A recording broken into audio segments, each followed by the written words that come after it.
Welcome again to another episode of Vinny Makes the Hall of Fame Case 4. And if you tuned in before, Vinny made such a great Hall of Fame case for Bud Fowler.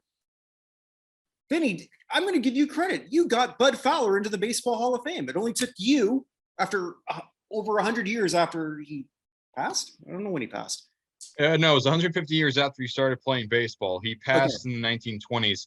I do congratulate myself a little bit. However, I also know that there was many other people as well that was a part of it.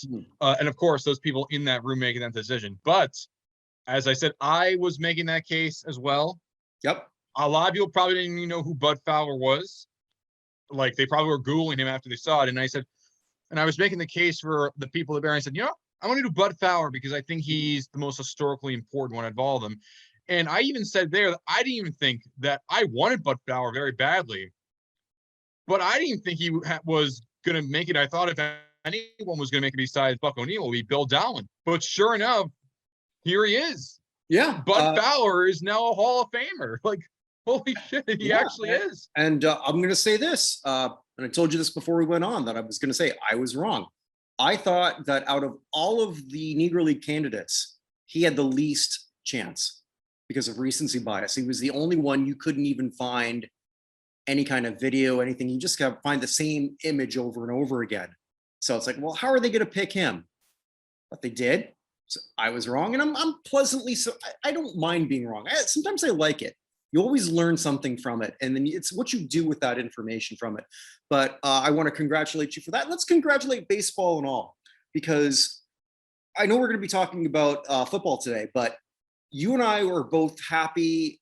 Evan Nolan, my regular partner on the Hall of Fame show, is happy, and a lot of people are happy. We've got 6 new baseball Hall of Famers. Yeah, and I mean, I didn't see that coming. Did you? No, I had no idea we were going to get a class of 6 people, even though I was upset that, you know, Dick Allen didn't make it. Right. At the same time, all the 6 people that made it were all people that were being advocated for many, many years. I mean, Tony Oliva a couple years ago missed by 1 vote. Jim Cott missed by 2 votes. Minnie Minoso was someone that a lot of people were very heavily advocating. And for Gil Hodges, he had more votes than anyone else in the history. And of course, you can't forget Buck O'Neil. I mean, that guy was a shoo-in, as a shoo-in could be. I was just kind of surprised he only had 13 votes and not 16. But either way, he's in. That's all that matters. Bud Fowler, Gil Hodges, Jim Cott, and Tony Oliva all. Sorry for the interruption. I had a neighbor, Vinny. I had a neighbor just show up and tell me that I'm loud. It's actually my wife who's loud in the morning, 5 in the morning, which is actually true. But I mean, I just usually sleep through it because I'm usually passed out. But not bad. Anyway, they got used to it. Yeah. Anyway, they were German. Big shock. Germans sort of making demands, huh? Well, you know, when I wear my Bayern München shirt. So maybe that's what people say about that language. Whenever it's being said, it sounds like you're very angry. Okay. Well, wait till you have sex with a German woman. But anyway, let's move on. Let's move on. Because we were talking baseball, but I think we should just now move on to the matter at hand, which is you've given me one. I had no idea who this gentleman was. OD Thompson. You're gonna have a hard time with this one, buddy. Not so much convincing me. I know where you're going to go with this, but we've got a player from, again, the same era of Bud Fowler. So tell everyone who OD Thompson is, because I didn't know until you sent me a link. Yeah, OD Thompson. Well, first off, OD is not like the dog from Garfield. No, it's OD, like Oliver David Thompson Esquire. Yeah, that is actually his full name. Now, you probably have chances are no one knows who this, most of most people don't even know who this guy is. Well, I'm here to tell you exactly who he is. He's one of the founding fathers of the game of gridiron football. He helped Walter Camp, the father of the sport, help create it and help develop the game by being the person that threw the very first ever legal forward pass. He was the first ever person to throw a football. Everyone knows about the idea of throwing a football. He was the first person to ever throw it. And he threw 2 of them. Well, But that ended up being outlawed. Can I ask you something until- there? Because Yeah. did he do that as a pro, or did he do that when he was at Yale? He did that when Yale was playing Princeton. Okay. But I think it was Peggy Pearson that was the first to throw it in a pro game. But he was the first. But OD Thompson was the first one to ever throw it. Period. Because the reason I asked that, is OD, and I should have looked at this before we went on. Is he in the College Football Hall of Fame or no? No, he's not in either one. Okay, so basically, this is not just for the Pro Football Hall of Fame. You're pushing this for the college one also, no? Yes, Okay. is for this kind of does it both ways. I'll do that with another case that I'll get to later on for someone that I'll tell when we're done recording. Sure. OD Thompson is someone that it's also understandable why it took a while for him to even make it, was because until the 1960s, they didn't really realize his accomplishments, similar how Doc Adams people really didn't understand until the 1980s. But his actions in college are not the reason why I have him up today. The reason why is because everyone acts, okay, Walter Camp, you said, is the founder and the father of college football. But who is the father of professional football? OD Thompson is that very father himself. Okay, how so? Well, after he was done playing at Yale, and he played it around, he continued to play football around the country.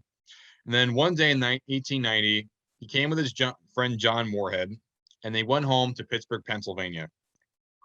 And they went to the North Shore of Pittsburgh, which back then was known as Allegheny, and they formed their city's football club called the Allegheny Athletic Association. And they decided to help form a league called the Western Pennsylvania Professional Football Circuit. And they would have a very early amateur club, and they ended up winning the first ever championship in 1890. And during that time, they had a big rivalry with the Pittsburgh Athletic Club, and they both had extensive facilities with minimum meeting rooms, and that's how they had a fellowship between the athletes. But hold on, you're saying this is amateur stuff. This isn't professional. This is anything. This is semi-pro. But there was two big moves that happened. In 1892, OD Thompson made the decision, hey, I'm going to do something very unique. I'm going to start professionalism here in this sport. So this guy named William Heffelfinger, better known as Pudge, that was his nickname back at Yale. He was the best player in the country. He was someone that whenever he thought of the best football player ever, everyone said, oh, Pudge, it's Pudge. And so Thompson went to Heffelfinger and said, hey, I have my own team, the Allegheny Athletic Association. I also play there too, and I manage everything. I would like you to be a part of it, and we're willing to sign you your first ever check. And so he paid Heffelfinger $500 for Allegheny because Pittsburgh was coming to town, and he also signed a coach, Sport Donnelly, who those two became the first ever professional football player and the first ever professional football coach. And because they helped win on November 12th in 1892 against Pittsburgh, they ended up winning the championship that year. And then, granted, he wasn't really involved with the managing side as much, but he was still a player. But by 1893, he was under again full ownership, and they ended up winning 2 more championships afterwards. So yeah, that's the legacy of OD Thompson.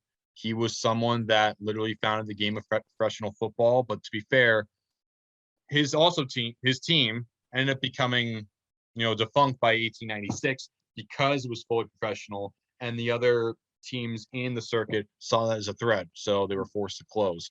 But even though it was somewhat short, his team was the very best during that early league, and as a result, it's why he is considered the founder of professional football, because if it wasn't for him, professional football wouldn't have become a thing. I mean, I think someone would have made it later on, but at the same time, he's the one that created it. Right. Are you sort of like pushing him for as a player or a contributor or a combination of?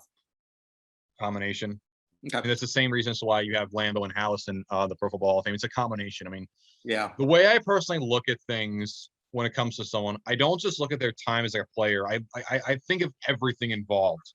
Mhm. Like, Fair. if I want to make a case for Troy Vincent, for instance, I wouldn't just look at his time as a player for the Eagles and the Dolphins. I would also look at his time as the assistant for Roger Goodell after he retired. As an example, I'm not saying I'm pushing for him. Okay. Yeah. I'm saying, and Troy Vincent is considered to be his eventual successor when Goodell leaves. So using that as an example, I use a combination here, as he was a great player in his own right. He was also managing the team that won 4 championships, and he made football professional. So can you use this as a springboard maybe to advocate for a pre-1920 committee? It absolutely is a springboard Or- for a pre-1920 committee. Yeah. So he would be one of the 5 people that you would think for that? If The 5 people I would think yeah, about. I'm putting you on the spot here, Ben, because I didn't ask you this before. But if you were to come up with 5 people, if you were the judge, jury, and whatnot, I won't say executioner because it's not appropriate here, but for five men who belong in a pre-1920 induction class. If I had to think of just 5 at the top of my head, Yeah. it would be OD Thompson, Mhm. Pudge Heffelfinger, Mhm. John Bralier, William Chase Temple, and Charles Fowles. I'm not familiar with Temple. What did he do? He only was a 4-time champion, Okay, owning the first ever sarcastic with me, but all pro right. team. Nothing too special. All right. No, fair enough. I knew you'd be able to respond really quick on that. Yes. Yeah. Awesome. So thank you so much for this. Hey, I wrote a book. This is my self-promotion here time then. So I'm just Go gonna ahead. Yeah. It is your show. It is my it's titled Vinny Makes the Hall of Fame Case for, so it's really not my show, but Yeah, but it's on your website, to be fair. all right. It's on my net. I'm gonna call it a network. Your network. My network, yeah. Hey, so buy my book. Chavo Guerrero Sr. Before he passed away, he did an autobiography that I helped him with. Instant classic. It's available on Amazon. I think it makes a great Christmas gift. I'm a little bit biased, but I think it does. Also, too, Chris Burnett and we have decided what our next show is going to be, our episode for This Crap Was on National Television. Vinny, want to take a guess what it is? This is on national television. Like just anything in general that could have been on national TV. Yeah, years before you were born. You're not going to get it. It's not the Star Wars holiday special, is it now, is it? I already did it. Oh.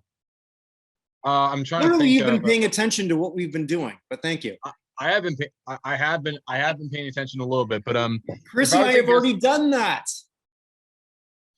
I'm hurt. I'll just say, in 1985, Rowdy Roddy Piper was the host of the All Stars Saturday morning special, previewing all the great cartoons for CBS for that season. And his special guests were Pee Wee Herman, Patti LaBelle, and Kareem Abdul-Jabbar. Yeah, that sounds like it was made in 1985. It was in 1985. It is so strange. Possibly the strangest thing I've ever seen. Not the worst thing I've ever seen, but we're going to be reviewing that on Tuesday. Evan Nolan and I do the weekly Hall of Fame show. And also This Crap Was on, How the Hell Did This Go to #1? Andrea Tessman and I, the lovely Andrea Tessman, we're going to be looking at next week, the Christmas, some Christmas shit from Mariah Carey. What's that? All I Want for Christmas Is You. Now, Yeah, that's- we're gonna yeah, look at that crap. I hate that. Everyone knows it. I fucking hate that. And that's So, it. any last words? That's my last words. I thought those were good last words. It was self-promotion bullshit. Oh, no. One last word. Vinny's part of a group that we do. It's called the United States Athletic Hall of Fame. Hey, check that out. www.nothalloffame.com/USA. Vote on the first ever US Hall of Fame class. It's real. I know it is. I trademarked it. How much did it cost you? It cost me. I'll leave it at that. With that, stay safe, everybody. And hopefully next time we talk, Vinny, there's not going to be any German guests interrupting me. Does that actually happen here? Maybe they'll interrupt you, but we'll see. We'll see It what happens. happens. Yeah, it happens. Exactly. Take care, everyone. See ya.